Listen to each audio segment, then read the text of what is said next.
तर ह्या शहराची स्वच्छता आजच्या घडीला चांगली होऊ शकते. पुढं तर सोडा, एक फक्त बैलगाडी आपल्या शहरामध्ये आहे. एका महिला गाडीला एक सेप्टिक टँक जर क्लिअर करायचं असेल तर 3 वेळा जावं लागतं.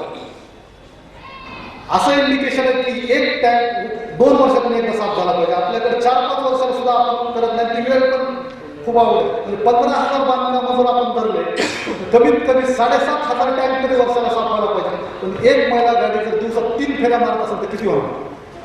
म्हणजे ते महिला गाडीची कॅपॅसिटी सुद्धा एवढी वाढली पाहिजे की ती तिप्पट कॅपॅसिटीची आपल्याकडे महिला गाडी पाहिजे.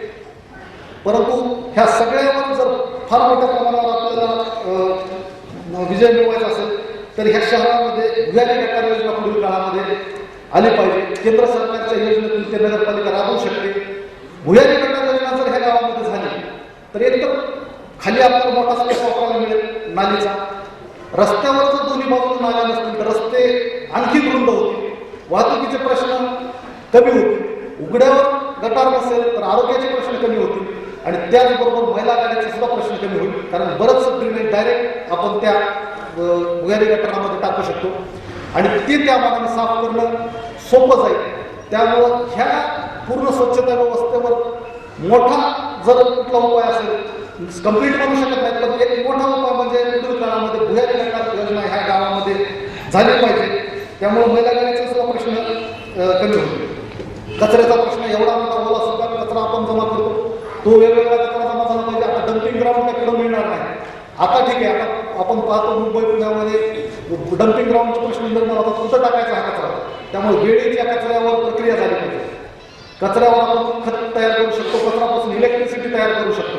त्या गोष्टीकडे सुद्धा आपल्याला पुढील काळामध्ये जावं लागेल. तर ह्या कचरा साठवण्याचा प्रश्न कमी होऊ शकतो आणि त्यातून काहीतरी फ्रुटफुल येऊ शकतं.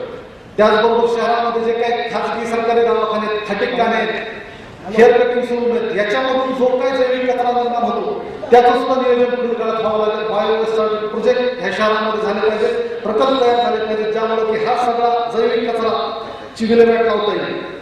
आज गटारे साफ करण्यासाठी सगळ्यात मोठी कुठली अडचण येते तर अतिक्रमण.